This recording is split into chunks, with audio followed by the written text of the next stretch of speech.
Olá, tudo bem? Para você que não me conhece, eu sou o hipnoterapeuta Mauro Câmara Júnior. Seja bem-vindo ao meu canal. Se você não é inscrito, eu peço que você se inscreva no canal, ative o sininho das notificações para quando eu subir novos vídeos você seja avisado. A gente vem aqui de uma série de leituras do nosso livro DSM-5, é um manual de diagnóstico de transtornos mentais, um estudo extremamente aprofundado de todos os transtornos mentais conhecidos e as aplicações depois subsequentes, as aplicações de como você tratar esses diagnósticos ou essas patologias. Desde já peço para você curtir, compartilhar para pessoas que tenham interesse em aprofundar, em conhecer essas patologias. Eu quero lembrar que esse aqui é uma série de três vídeos, né? Ou seja, esta é a primeira parte, onde a gente vai fazer a leitura, onde eu achar necessário irei fazer comentários em cima dessas leituras, ok? Onde eu não achar necessário eu dou uma pulada. E lembrando que depois desse vídeo, nós temos aí na parte privada, que são para os nossos alunos das nossas formações avançadas de hipnoterapia e tratamentos, a gente vai fazer o estudo mais aprofundado e subsequente a isso as formas de tratar essas patologias, tá joia? Aqui, vamos continuar fazendo essa leitura. Eu, como nas outras vezes, se você não viu, tem outros estudos de outros transtornos em outros vídeos aqui atrás na nossa playlist. Assim como as outras vezes eu copiei, fiz uma cópia do livro, na parte onde a gente vai estudar esse transtorno. Vamos fazer a leitura e os comentários. Esse transtorno de hoje, né, ou esse transtorno mental de hoje, ele é um estudo um pouco específico, porque foi justamente um tema parecido que a nossa turma de psicanálise viu a semana passada. Então eu resolvi pular, que hoje provavelmente a gente ia entrar nos transtornos de ansiedade, transtornos depressivos, né? Mas eu resolvi pular aqui para o transtorno de pesadelo. Por quê? Porque transtornos de sono e transtorno de pesadelo tem tudo a ver. Aliás, vocês vão perceber que dentro do DSM-5, dentro desse estudo de transtornos mentais, é dividido, né, esses dois tipos de transtorno. O transtorno do sono, com problemas no sono, e outro especificamente para o transtorno de pesadelo.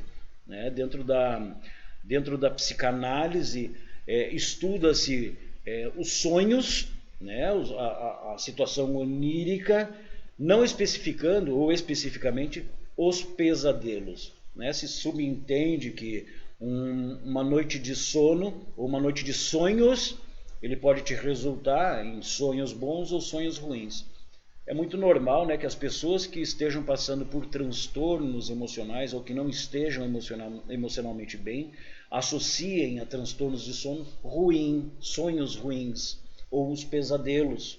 Né? E aqui dentro do DSM-5 eles tratam especificamente os pesadelos, os sonhos ruins, tá? Que é o que a gente vai fazer a leitura de hoje. Vamos lá? Bom, vou passar aqui para a página, pronto, tá aqui. Transtorno do pesadelo. Então lembrando que eu estou aqui com a versão da 5ª edição, para quem quiser acompanhar, quem tiver o livro físico, tá? Do Manual de Diagnóstico e Estatístico de Transtornos Mentais, 5ª edição. Tá? E você vai encontrar os transtorno, opa, eu perdi a página.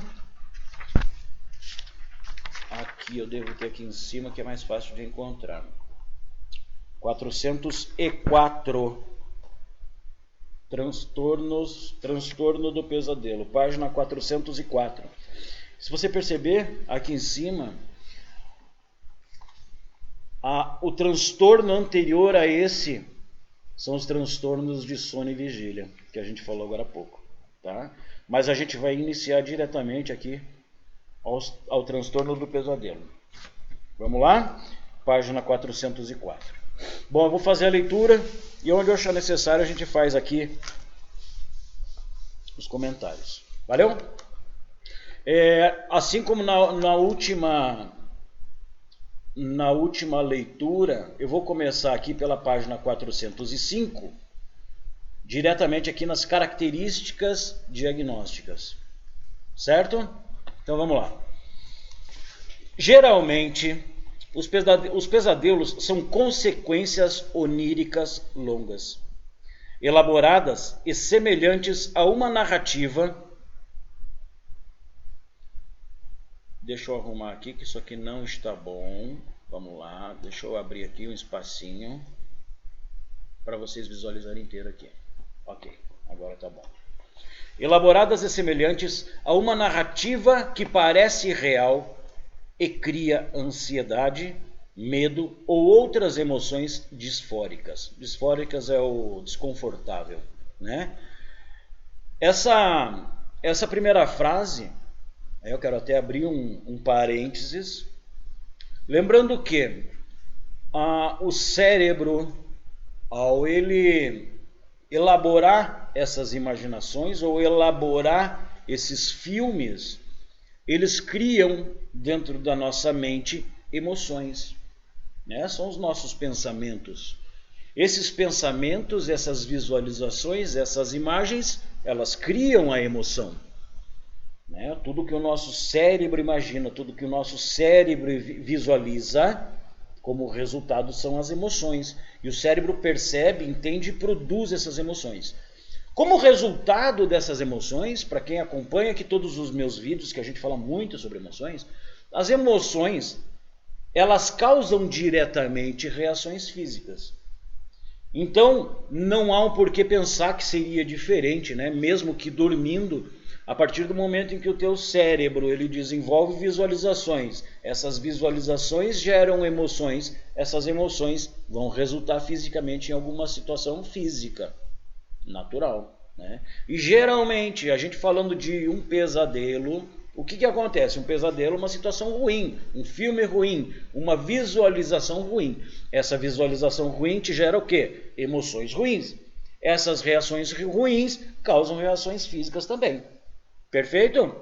O conteúdo do pesadelo costuma enfocar tentativas de evitar ou enfrentar o perigo iminente, mas pode envolver temas que evocam outras emoções negativas. É o que nós acabamos de falar agora. Os pesadelos que ocorrem pós-experiências traumáticas podem replicar situações de ameaças, pesadelos replicativos, embora a maioria não faça. Não se torna um padrão, não é um padrão, porém pode acontecer. O fulano teve um acidente de carro, quase morreu, aconteceu uma situação.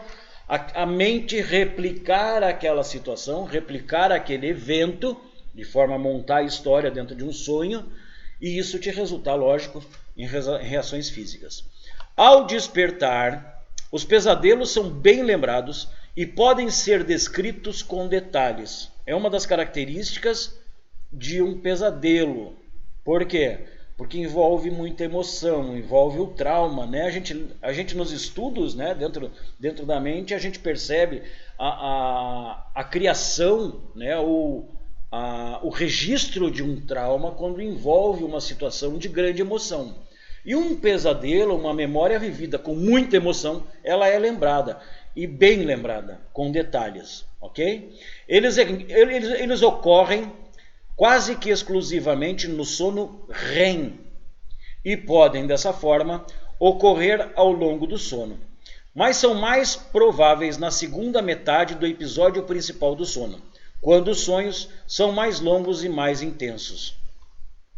Fatores que aumentam a intensidade REM logo no início da noite, tais como fragmentação ou privação do sono, o jet lag, e medicamentos que interferem no sono REM, podem facilitar a ocorrência de pesadelos no início da noite, incluindo no início do sono. Quem quer aprofundar, nós já temos aí um estudo especificamente sobre as etapas do sono, né, falando especificamente sobre o sono REM. Tá? Em geral, os pesadelos terminam com o despertar e o retorno rápido ao estado pleno de alerta, né? A pessoa acorda com susto, acorda com medo, com alterações físicas, ele acorda assustado, com medo e de supetão, né? No entanto, as emoções disfóricas persistem até a vigília e contribuem para a dificuldade de retornar ao sono e para o desconforto durante o dia. O sujeito acorda, ele sai do sono, porém os resultados físicos que desagradam continuam, né? E isso faz também, lembrando que a pessoa, quando ela passa por esse acordar de repente em relação a esse pesadelo, com as reações físicas, a visualização dele continua relembrando esse sonho. A partir do momento que você relembra esse sonho, você está retroalimentando esse teu estado físico, tá? Alguns pesadelos, conhecidos como os sonhos ruins, talvez não induzam o despertar e são lembrados somente mais tarde. Todo mundo passa por isso, né? Quando os pesadelos ocorrem durante os períodos de início do sono REM, os hipnagógicos, a emoção disfórica é frequentemente acompanhada por uma sensação de estar acordado e ao mesmo tempo ser incapaz de se movimentar voluntariamente. Todo mundo já ouviu falar da paralisia do sono aqui, né? Características associadas que apoiam este diagnóstico. Lembrando que isso é um estudo. Então eles estudaram todas as pessoas que estiveram ao alcance em relação a esse problema, fizeram estudos avançados, analisaram todas as características para chegar nesse livro ou nesse estudo e colocar isso aqui como um diagnóstico, ok? Características associadas que apoiam o diagnóstico. Estimulação autônoma leve, incluindo sudorese, taquicardia, taquipneia, e pode caracterizar os pesadelos. Movimentos do corpo e vocalizações não são características por causa da perda de tônus dos músculos esqueléticos relacionado ao sono REM, embora possivelmente esses comportamentos ocorram em situações de estresse emocional ou fragmentação do sono e no transtorno de estresse pós-traumático. Já falamos isso antes, né? Não é regra, mas pode acontecer em relação aos pós-traumáticos. A outra situação que a gente já comenta também muito é que pacientes que estão passando por momentos turbulentos, né, no meio social, trabalho, família, seja lá o que for, são mais propensos a ter esses tipos de pesadelos. Tá? Quando há conversa ou manifestação de emoção, o evento costuma ser rápido e termina o pesadelo. Indivíduos com pesadelos frequentes estão sob o risco substancialmente maior de ideação suicida e tentativas de suicídio, mesmo quando o gênero e a doença mental são considerados. Olha que característica interessante que deve ser observada. Vamos repetir? Indivíduos com pesadelos frequentes estão sob risco substancialmente maior de ideação suicida e tentativas de suicídio, mesmo quando o gênero e a doença mental são considerados. A prevalência. Prevalência de pesadelos aumenta desde a infância até a adolescência. Entre 1,3% e 3,9% dos pais relatam que, com frequência ou sempre, seus filhos na idade pré-escolar têm pesadelos. A prevalência aumenta nas idades de 10 a 13 anos para ambos os sexos e continua a aumentar entre as idades de 20 a 29 anos nas mulheres. E decresce em homens, quando pode ser 2 vezes mais elevada para o sexo feminino em relação ao masculino. Olha que interessante. A prevalência diminui progressivamente em ambos os sexos com a idade, embora ainda permaneça a diferença entre os gêneros. Entre adultos, a prevalência mensal de pesadelos é de pelo menos 6%, enquanto a prevalência de pesadelos frequente varia de 1 a 2%. Com frequência, as estimativas combinam, de forma indiscriminada, pesadelos idiopáticos e pós-traumáticos. Ok? Vamos pular aqui para a próxima página. 406. 406, é isso? 406. 406, vamos lá. Apesar de que aqui em cima está colocando o transtorno do sono e vigília, né? Eles estão colocando o pesadelo dentro do transtorno do sono e vigília. Aqui que vocês não estão vendo, aqui, ó. Né? Então perceba que em cima, no topo, para quem não tem o livro, para quem não conhece, aqui no topo ele vai colocando exatamente de onde que é cada coisa. Tá? Então aqui é o transtorno pesadelo, características de diagnóstico, as prevalências, e aqui ele coloca de novo o pesadelo dentro de transtornos e vigília. Desenvolvimento e curso. Com frequência, os pesadelos iniciam entre a idade de 3 e 6 anos e atingem uma prevalência e gravidade máxima no estágio final da adolescência ou na fase inicial da vida adulta.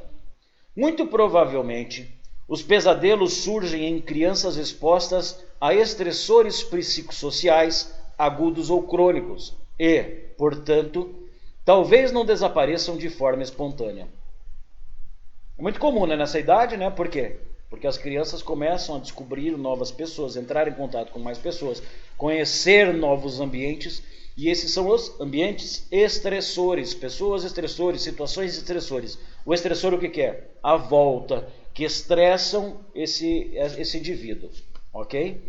Em uma pequena minoria, os pesadelos frequentes persistem até a vida adulta e tornam-se praticamente uma perturbação para a vida toda.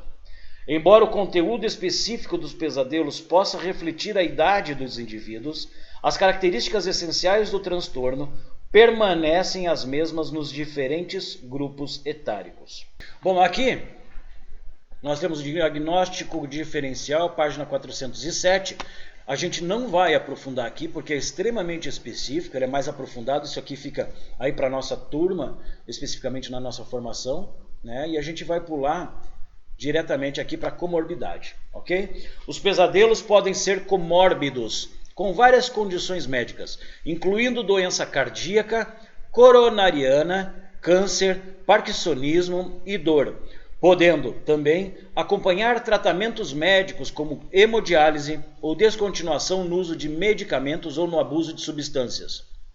Com frequência, os pesadelos são comórbidos com outros transtornos mentais, incluindo o TEPT, transtorno de insônia, esquizofrenia, psicose, transtornos do humor, ansiedade, adaptação e personalidade, e pesar nos momentos de luto. Um diagnóstico de transtorno do pesadelo concomitante deve somente ser considerado quando é necessária atenção clínica independente. Exemplo, os critérios A e C, que nós já vamos pular agora, depois dessa frase, desse texto aqui, nós vamos pular lá de volta para os critérios, tá? Caso contrário, não é necessária a obtenção de um diagnóstico à parte. Essas condições devem ser listadas no especificador da categoria comórbida apropriada. No entanto, o transtorno do pesadelo pode ser diagnosticado como um transtorno à parte em indivíduos com TEPT.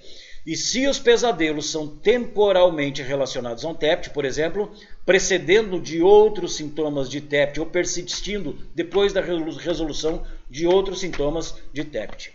Normalmente, os pesadelos são característicos do transtorno comportamental do sono REM, do TEPT, e do transtorno de estresse agudo.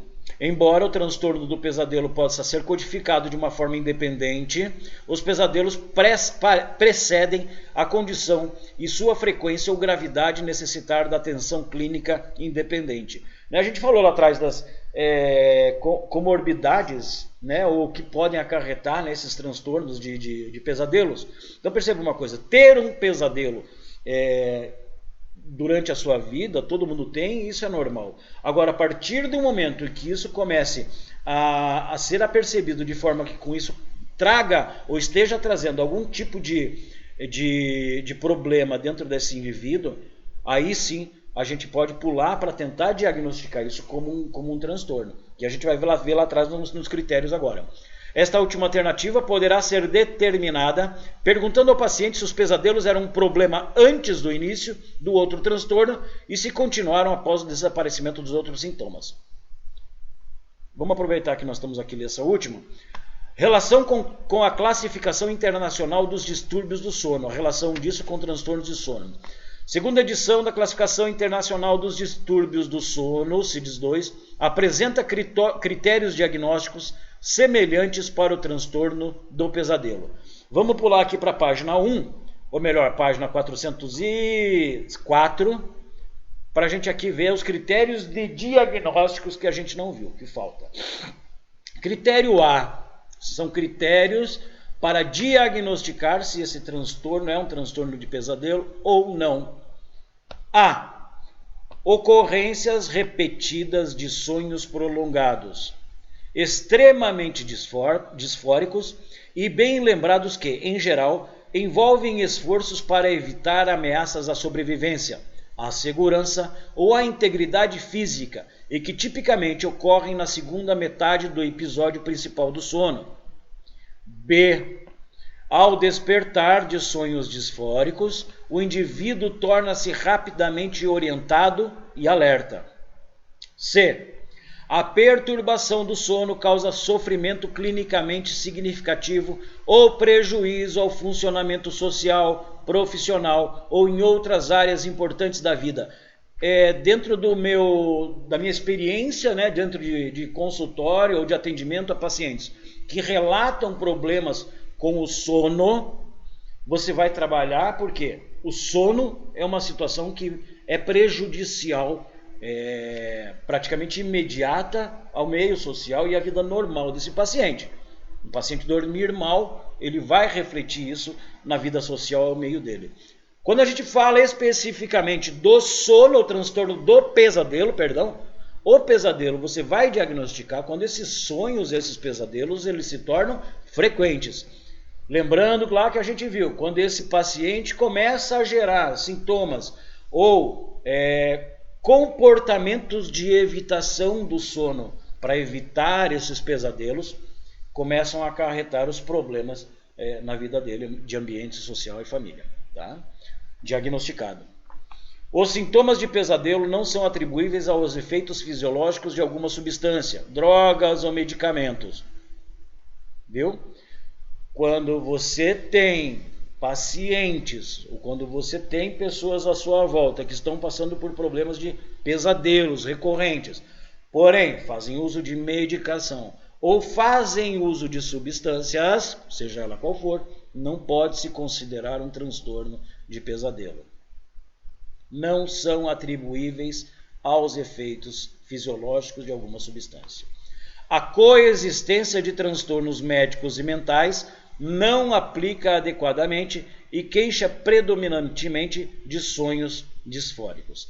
Especificar se, essas são a especificação para quem, principalmente da parte da formação, para quem vai desenvolver um diagnóstico, seja para uso pessoal ou seja para direcionar para algum outro tipo de especialista, tá?